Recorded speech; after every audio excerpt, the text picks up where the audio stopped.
Today I'll be showing you guys one of my favorite builds to use in all of Destiny, the Arc Hunter. Not only is it an insane amount of fun being able to infinitely spam our melee ability, nearly one-shotting everything and just jolting the entire map, but it's also incredibly strong for infinite orb spawning, but also ridiculous ability regeneration, giving us near infinite grenades and getting our super back in just seconds. Not to mention, you're pretty much unkillable with the build because every single time you get a heal, we're going to be healing to full health and becoming invisible. We also have a permanent 25% damage reduction just from one of our fragments, giving this build some of the best survivability in the game and making it one of the most satisfying playstyles in all of Destiny. Before we get into the video, I want to give a big thanks to today's sponsor, ExpressVPN. If you've ever gone to search for a show on Netflix and seen that it's just not available, it's usually because the show actually is available, just not in your region. With ExpressVPN, you can simply just swap your region and boom, you can watch exactly what you were looking for. You can even use certain websites to see which regions have access to which sort of shows or movies. So for example, I can see that Spirited Away is available on Netflix in the UK, so all I need to do is just connect to a UK server and boom, I can watch a ton of my favorite Studio Ghibli movies on Netflix. This works for a ton of shows, even including Rick and Morty and South Park, which honestly I had no idea was on Netflix to begin with, but it also works for a bunch of other streaming services as well. Not to mention, you can easily connect to ExpressVPN on any of your devices, so you can watch your favorite shows wherever you want. You can even use ExpressVPN to get discounts on subscriptions such as Netflix or NBA League Pass. There's a ton of reasons to use a VPN, and there's never been a better time to invest in your personal security, because by using my link in the description, you'll get your first 3 months for free. So make sure to check out ExpressVPN and enjoy watching your favorite shows while keeping all of your data secure. Big thanks to ExpressVPN for sponsoring today's video. Getting into the build, it's rather simple, but taking advantage of everything properly is incredibly important, and understanding exactly how the build comes together is pertinent for performing well with it. First and foremost, we have our melee ability Combination Blow, where any kill with this ability is going to fully refresh our dodge cooldown. It's going to heal us, as well as grant us a stack of the Combination Blow buff. The Combination Blow buff increases our melee damage by 60% per stack, stacking up to a total of 3 times, for a total of 310% increase to our melee damage once we are at 3 stacks, because it is calculated multiplicatively. This buff alone is what enables our melee to start one-shotting enemies.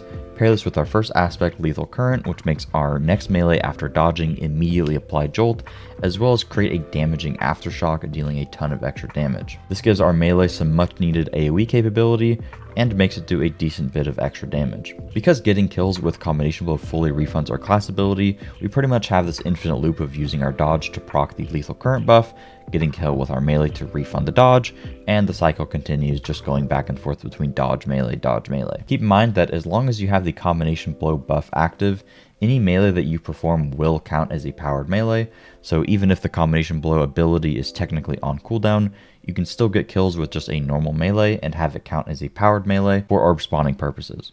Regardless though, the combination is very, very strong on its own, and where it gets even crazier is when you realize that every single melee kill is going to spawn an Orb of Power, giving us a whole bunch of ability energy back. It's going to create an Ionic Trace, giving us more ability energy. And every single time we use our dodge, we get nearly 20% of our grenade back. And on top of that, dealing damage with our melee gives us 20% of our grenade back as well. So we can get our entire grenade back literally in just seconds, while also spamming our melee and doing crazy damage. We'll of course go over how exactly to get this much ability energy back when we talk about the mods, but let's first round out the build with our exotic, and then we'll get into the remaining aspects and fragments. When it comes to our exotics, we really only have 2 options with the build, both of which are incredibly powerful.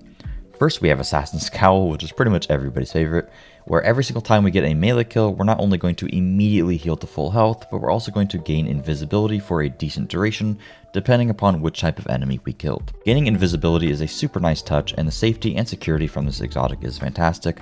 However, our second exotic option, Liar's Handshake, is incredibly strong.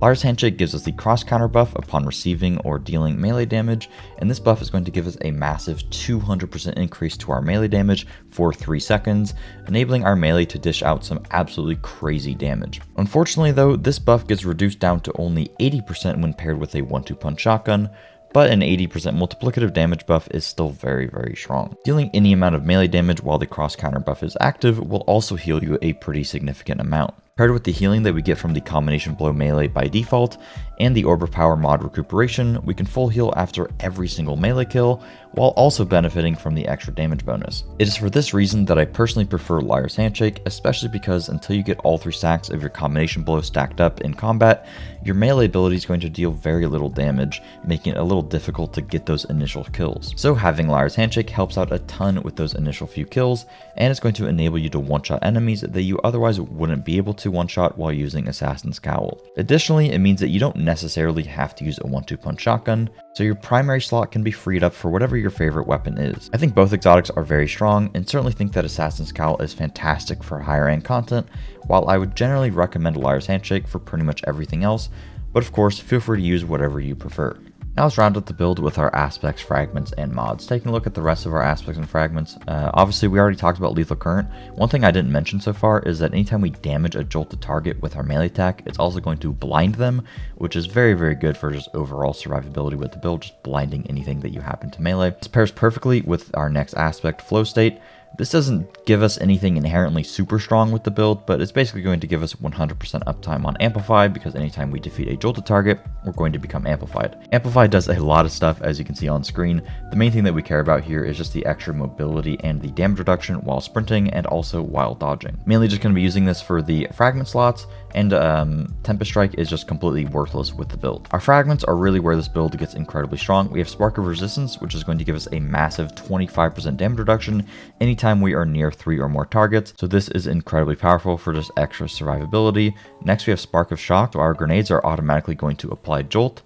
Jolt is particularly good because every time we get a kill by a jolted target, it's going to create an Ionic Trace, but it's also just going to help us do a whole bunch of extra AoE damage, so I would highly recommend always having Spark of Shock on. Spark of Ions, like I just mentioned, is going to create an Ionic Trace anytime we defeat a jolted target. An Ionic Trace is going to give us 13% ability energy to every ability that we have.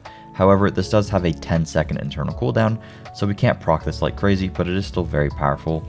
And lastly, we have Spark of Feedback, where taking melee damage briefly increases our melee damage. I think it increases it by 75%, but it is rather difficult to proc. I'm mainly only using it for the additional resilience here, and every once in a while you can get some massive melee hits by using this. If you don't need the additional resilience through Spark of Feedback, I'd recommend using Spark of Amplitude for a little bit of extra orbs of power generation, Spark of Magnitude to extend the duration on your pulse grenade, which is with the grenade that we'll be using, and a Spark of Recharge to every once in a while get a little bit of more grenade regen, but ultimately it's not all that necessary. For the super, I really like using Gathering Storm, and it has a relatively low cooldown. Honestly, a ton of fun to use. For our abilities, obviously Gamber's Dodge, obviously Triple Jump, obviously Combination Blow, and for the grenade, like I mentioned, I really like Pulse Grenade. It has a lower cooldown, and it actually got buffed by 20% in Lightfall. However, if there's a different grenade that you prefer, definitely feel free to swap it on. Pulse Grenade just does the most damage, and it is very good for ad clear. When it comes to the mods, this is really what takes the build to the next level and gives us nearly infinite grenade spam. There's multiple ways to set this up depending upon preference and which exotic you're using, so highly recommend watching all of the mod section, but also feel free to just copy the build with dim loadout links in the description. When it comes to the helmet, we're going to be using Void Siphon because I'm using Void weapons, because this season we have Volatile Flow, but of course if you're using a different weapon type, just swap that Void Siphon to whatever siphon you're using. And then I have one copy of Ashes to Assets and one copy of Hands On, so we get a whole bunch of super energy because we're constantly getting melee and grenade kills. When it comes to the gloves, this is where you're going to see the most variation depending on what you want to do. The most important thing is heavy-handed, so we spawn Orbs of Power every time that we get a melee kill.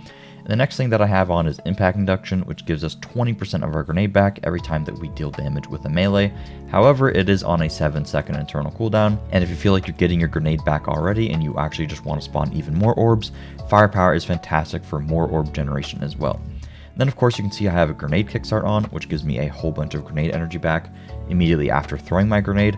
However, this is going to immediately delete any armor charges that I have, and if I happen to be using a font mod because I have low stats, or I want to be using weapon surges to take advantage of weapon damage bonuses, I would not use grenade kickstart. So if you want to have a more weapon damage oriented build, I would swap grenade kickstart off and just put on Firepower, as well as heavy-handed and Impact Induction, or if you want to spam your grenade like an absolute madman, then keep on grenade kickstart. For the chest, you just want some resistances. In an ideal world, you would just have a +1 stat here, and then you'd gain concussive, melee, as well as sniper or a particular element of your choosing. Then for the boots, you definitely want Innervation to reduce the grenade cooldown each time you pick up an orb of power. I believe it's about 10% just by picking up an orb, so that is very strong. And then because I'm using grenade kickstart, I think stacks on stacks is great, so I get additional armor charges. and every time we get a kill with a melee, we're going to be spawning an orb, right? So one kill with a melee, instantly have 2 armor charges. So when I throw a grenade down, I'm going to gain more value out of my grenade kickstart. Because I'm using a Liar's Handshake, I like to use recuperation so I can gain even more healing just by running over an orb of power. So every single melee kill is going to guarantee full heal me. However, if you're using Assassin's Scowl, you could easily swap off recuperation for either another copy of Innervation or even Absolution. And of course, if you're not using Grenade Kickstart, you could definitely put on some Weapon Surge mods. And lastly, on our class item, we have 2 copies of Bomber to just further reduce the cooldown of our grenade. This has no internal cooldown, so anytime that we dodge, we're going to be reducing the cooldown of our grenade by, I think it's 17%, so that is very, very powerful. And then I have Reaper for just even more orb spawning, so if I decide to get some weapon kills, I can just spawn orbs like crazy with this because we're, constantly dodging. When it comes to your stats, you can see that I prioritize Discipline. Ultimately, if you're doing higher rank content, you want to prioritize getting that 100 resil. I don't think it's a huge deal because we are getting damage reduction through one of our fragments, and I wanted to just have more cooldown reduction on my grenade for the gameplay. And my Hunter's gear is kind of bad, but ultimately you want 100 resil and 100 discipline. When it comes to the weapons that you use, highly recommend having a 1-2 punch shotgun, even if you're using Liar's Handshake, just for the extra 80% is very strong. But of course you could swap that for a blinding gel or whatever kinetic weapon you prefer to use. Other than that, you can kind of just use whatever you want. Wave Splitter is one of my favorite weapons with Volatile Flow existing, and it's just doing such a ridiculous amount of damage. It's honestly my favorite thing to use. Feel free to check out the video that I made on that. But also feel free to just slap on a Demolitionist weapon or whatever you prefer. But using a Void weapon because Volatile Flow exists and Bricks from Beyond exists is very good. You can also take advantage of Volatile Flow by simply just tapping an enemy and then meleeing them. That's pretty much it for the video. Thank you guys so much for watching. If you enjoyed, please make sure to drop a like and subscribe for videos similar to this one. Peace.